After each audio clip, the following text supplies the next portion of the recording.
श्री स्वामी समर्थ. अक्कलकोटचा तो शांत प्रदेश, ती शांत हवा, मंद धुपाचा सुगंध आणि स्वामी समर्थांची उपस्थिती जणू प्रत्येक वाऱ्याच्या झुळकीत मिसळलेली. जगण्याच्या ओझाने थकलेला एक भक्त रामचंद्र, त्याच्या आयुष्याला जणू कोणतीही दिशा राहिली नव्हती. घरात ओढाताण, व्यवसाय कोलमडलेला, पोटासाठी पैशाची चिंता आणि मनात सतत एक असह्य अंधार.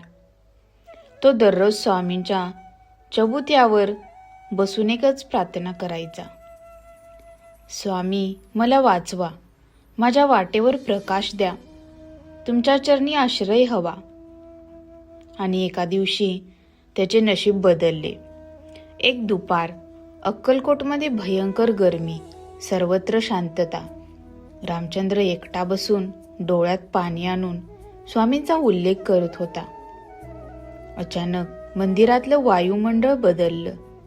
जणू काही अदृश्य स्पर्श त्याच्या खांद्यावरून गेला. त्याने डोळे वर केले. समोर स्वामी समर्थ स्वतः उभे, ओवाळलेल्या तेजात न्हायलेली प्रतिमा, विराट पण प्रेमाने ओथंबलेली. स्वामी म्हणाले, बाळा, आर्त हाका कधीही व्यर्थ जात नाहीत. रामचंद्र थरथरत बोलला, स्वामी माझ्या मार्गात काळोख आहे, मी हरवलोय. स्वामी शांत स्मित करून त्याच्या डोक्यावर हात ठेवतात. बाळा, तुझ्या मनात जे ओझे आहे ते मनाने उचलू नकोस, माझ्याकडे ठेव.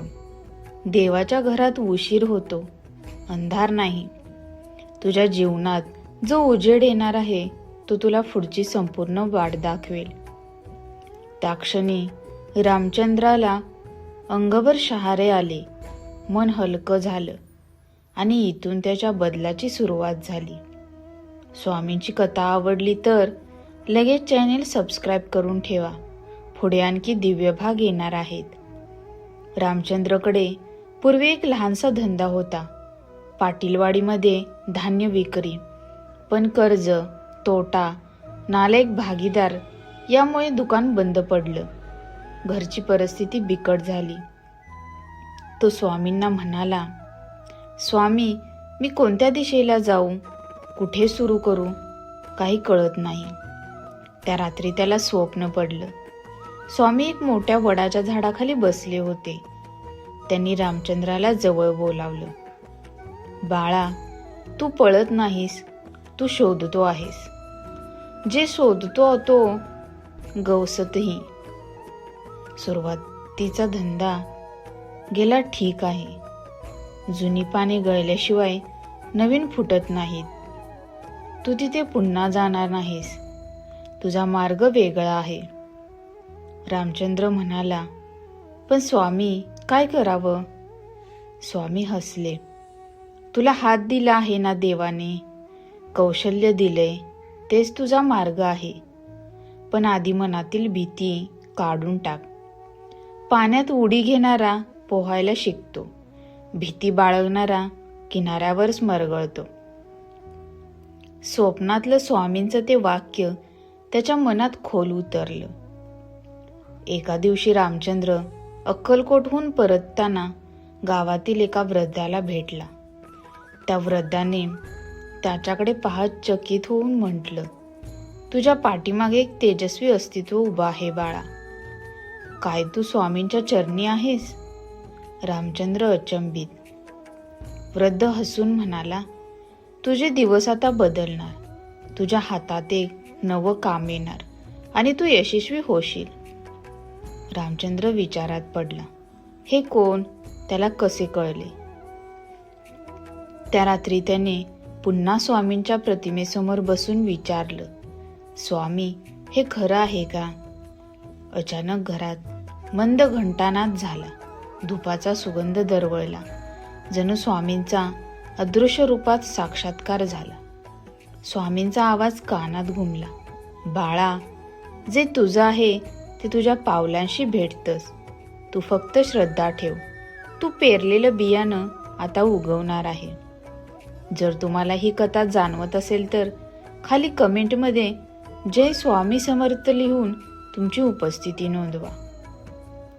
रामचंद्र रोज 50 किलोमीटर अंतर चालत स्वामींच्या दर्शनाला जात होता.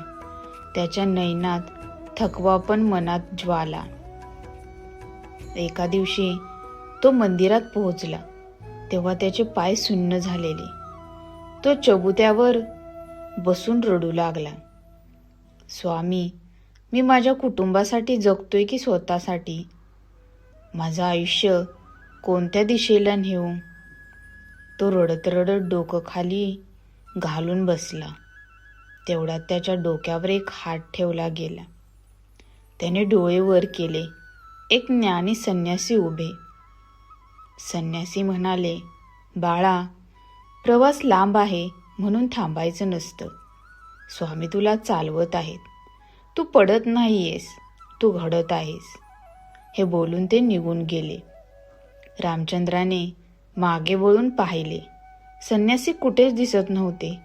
तोच स्वामींचा चमत्कार. काही दिवसांनी गावात एक मोठी शेतमाला प्रक्रिया युनिट सुरू होणार होती. त्यांना स्थानिक पुरवठ्यादारांची गरज होती. रामचंद्र चाचपडत तिथे गेला. व्यवस्थापकाने त्याच्याकडे पाहत विचारलं, तुम्ही कोण? रामचंद्र म्हणाला, मी रामचंद्र.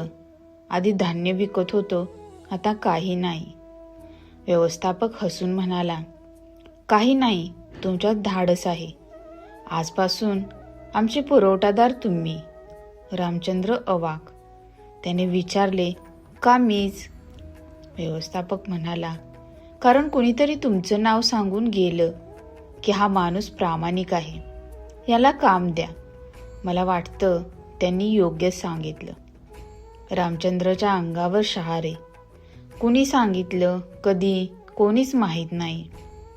तो त्याच रात्री स्वामींच्या पायावर डोकं ठेवून रडत म्हणाला, स्वामी, हे तुमचंच लीलाच आहे ना?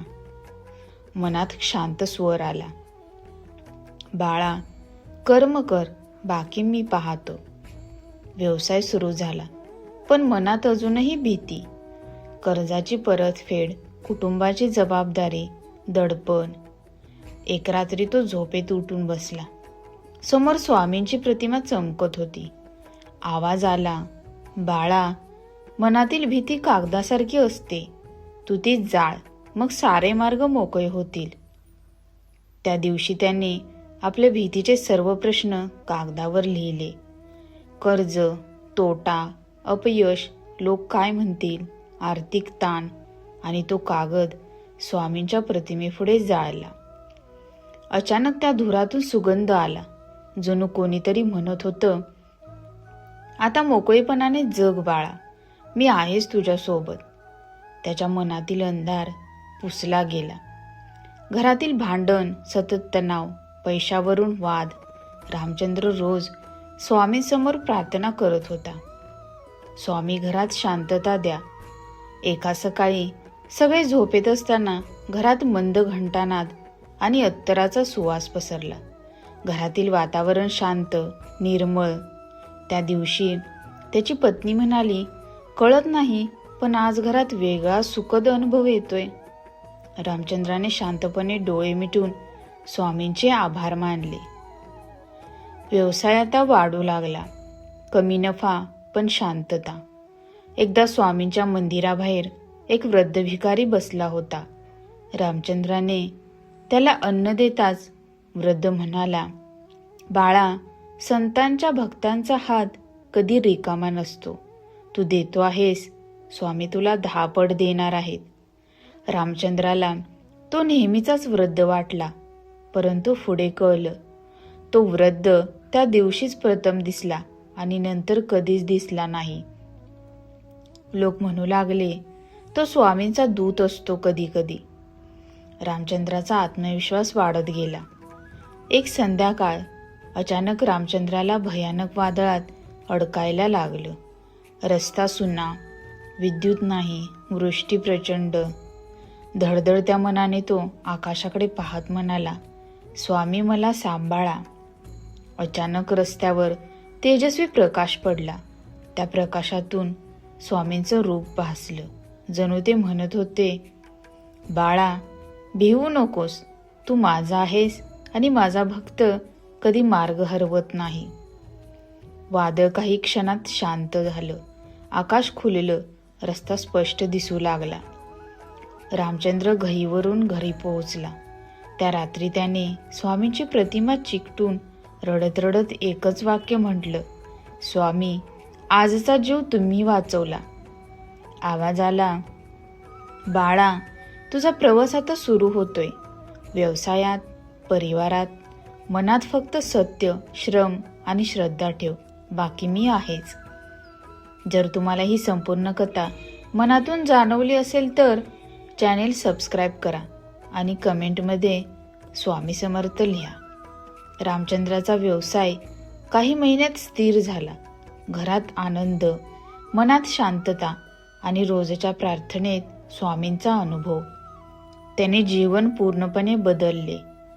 तो म्हणायचा, मी काही नाही, सगळं स्वामींचं आहे. आणि आजही तो रोज अनुभवतो स्वामी समर्थांचे दिव्य साक्षात्कार. त्यांच्या चरणी ठेवलेली श्रद्धेची ज्योत कधीही विझत नाही. श्री स्वामी समर्थ.